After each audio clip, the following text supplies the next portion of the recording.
1:2 కి సంబంధించి వచ్చింది డిస్కషన్. మరి గ్రూప్ వాళ్ళ సంగతి ఏంటి, నెక్స్ట్ ఏంటి, మరి మీ స్టెప్ ఎట్లా ఉండబోతుంది?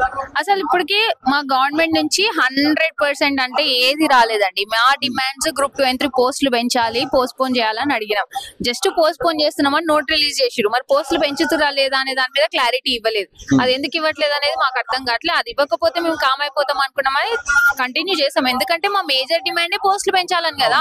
డిఎస్సి వాళ్ళకి పోస్టులు పెంచి నోటిఫికేషన్ రిలీజ్ చేసిరు, గ్రూప్ 1 లో పోస్టులు పెంచి చేసిరు. గ్రూప్ 2 కి ఎందుకు చేయట్లేదు, గ్రూప్ 3 కి ఎందుకు చేయట్లేదు? అసలు ఎక్కువ అప్లికెంట్స్ ఉన్నదే గ్రూప్ 2 కి. స్టేట్ మొత్తం చూసుకుంటే చేయాల్సింది దానికి, ఎక్కువ మందికి న్యాయం చేయాలని ఆలోచన ఉంటే దానికి చేయాలి. దానికి చేయకుండా మేము ఓన్లీ వాయిదా వేస్తున్నాం అంటే వాయిదా వేయడం కోసమా?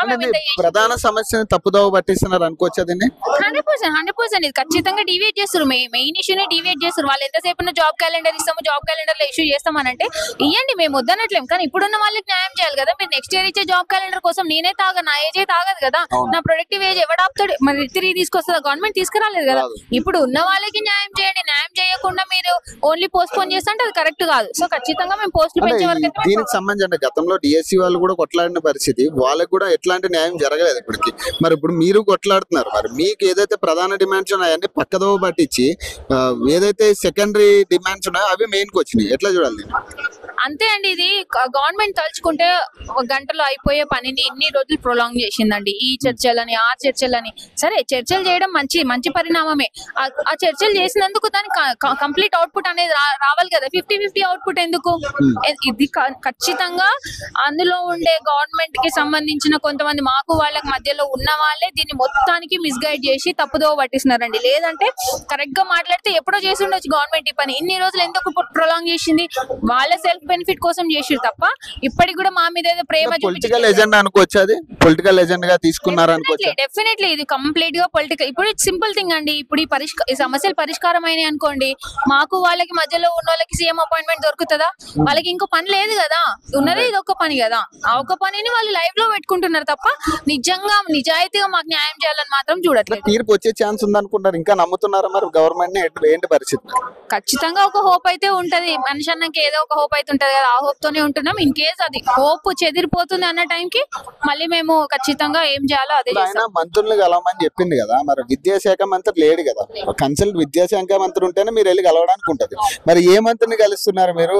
ఆ మంత్రి రెస్పాన్స్ ఏంటి? ఆ మంత్రి ఏం ఆలోచిస్తున్నాడు మీ గురించి? మరి ఏంటి పరిస్థితి? మనకి విద్యాశాఖ మంత్రి లేని సంగతి తెలిసిందే. సో దానికోసం అని ఇప్పుడున్న ప్రెసిడెంట్ పొన్నం ప్రభాకర్ గారిని ఇన్ఛార్జ్ గా పెట్టామని మీడియా ముందు అనౌన్స్ చేసిరు. సో మాకు ఇంకా ఆప్షన్ లేదు. ఎవరినైతే అనౌన్స్ చేసిరో వాళ్ళ దగ్గరికి పోవాలి. వాళ్ళ దగ్గరికి పోయినాము, చెప్పినాము సమస్యలు. అవి వాళ్ళు ఎంతవరకు వాళ్ళ దృష్టికి తీసుకొని మళ్ళీ సీఎం దృష్టికి తీసుకుపోయారా లేదా అనేది పెద్ద క్వశ్చన్ మార్క్. వీళ్ళు కూడా రెస్పాన్స్ అనుగుణంగా మీరు అనుకున్నట్టుగా వస్తుందా రెస్పాన్స్ వాళ్ళ దగ్గర నుంచి అనుకోని? ఇప్పుడున్న మినిస్టర్లు మీరు కలిసిన వాళ్ళైనా ఇప్పటివరకైతే మేము కలిసింది ఒక మినిస్టర్ అండి. అది కూడా సీఎం గారు చెప్పిన తర్వాత కలిసాము. అది కూడా మాకు మధ్యలో ఒక వ్యక్తి మీడియేట్ చేశారు. కంప్లీట్లీ ఆ పర్సన్ ని మేము బిలీవ్ చేస్తాం. కోట నీలిమ గారు అని చెప్పి మాకు సపోర్ట్ చేశారు. ఆ పర్సన్ ని మేము బిలీవ్ చేస్తున్నాం తప్ప నాట్ గవర్నమెంట్. ఎందుకనంటే ఇప్పుడు తను ఆ మేడం ఒక ఇనిషియేటివ్ తీసుకొని ముందుకు తీసుకెళ్లారు.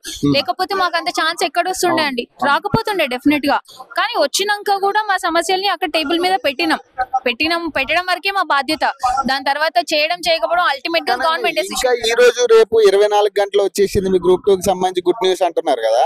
మరి ఇది డైవర్షనా, లేకపోతే ఇది నిజంగా జరుగుతుందా, లేకపోతే ఎక్స్పెక్ట్ చేయొచ్చా? ఏంటి మరి ఇది డైవర్షనా కాదా అనేది మనకి ఈ రోజు నైట్ వరకు తెలుస్తుంది అని అయితే మేము అనుకుంటున్నాం. అఫీషియల్ గా టీఎస్పీఎస్సీ నుంచి వెబ్ నోట్ వచ్చింది అని అంటే ఓకే, పోస్ట్ పోన్ చేస్తున్నారు. కానీ అది కూడా వాళ్ళు సగం వరకు చేసినట్టే. మేము అడిగిన డిమాండ్ లో సగమే చేశారు, ఫుల్ గా చేయలేదు. అది మా సెకండరీ డిమాండ్. ప్రైమరీ డిమాండ్ మీరు పక్కన పెట్టేసారు కాబట్టి ప్రైమరీ డిమాండ్ నెరవేరేదాకా మేమైతే ముందుకే పోతాం. 100% సాధ్యమవుతుందండి. ఇది కేవలం ఏంటంటే మాకు ఇక్కడ చూస్తుంటే అనిపించేది ఏంటంటే ఒక వ్యక్తికి ఒక క్రెడిట్ రావడం కోసం మమ్మల్ని అందరినీ ఇంత ఇబ్బందులు పాలు చేస్తున్నారు అనేది మాకు క్లియర్ గా అర్థమవుతుంది. ఎందుకనంటే ఇక్కడ ఒక వ్యక్తి క్రెడిట్ ఇంపార్టెంటా లేకపోతే ఇంతమంది జీవితాలు ఇంపార్టెంట్ అనేది గవర్నమెంట్ ఆలోచించాలి. అల్టిమేట్ గా ఎవరైనా క్రెడిట్ కోసం పనిచేస్తారు, నేను కాదన్నాను, దాన్ని తప్పు కూడా పట్టను. టార్గెటివ్ గా పనిచేయడం ఇట్స్ గుడ్ సైన్. కాకపోతే అందులో ఎంతమంది లాభపడుతున్నారు, ఎంతమంది నష్టపోతున్నారు అనేది ఖచ్చితంగా గవర్నమెంట్ బ్యాలెన్స్ చేసుకోవాలి. మీలో మీకు ఏదైతే ముందు నుంచి స్టార్ట్ అయిన ఉద్యమం తర్వాత మీలో మీకే కొంత డిస్టెన్స్ వచ్చింది, డిస్టెన్స్ పెడుతున్నారు అనేది కరెక్టేనా? yes, that is absolutely right. అలా చేశారు. అలా చేయడంలో గవర్నమెంట్ సక్సెస్ అయింది. అట్లా చేసిన తర్వాత కూడా మేము ముందుకెళ్ళడం అది మా సక్సెస్ అని మేము అనుకుంటాం. Thank you.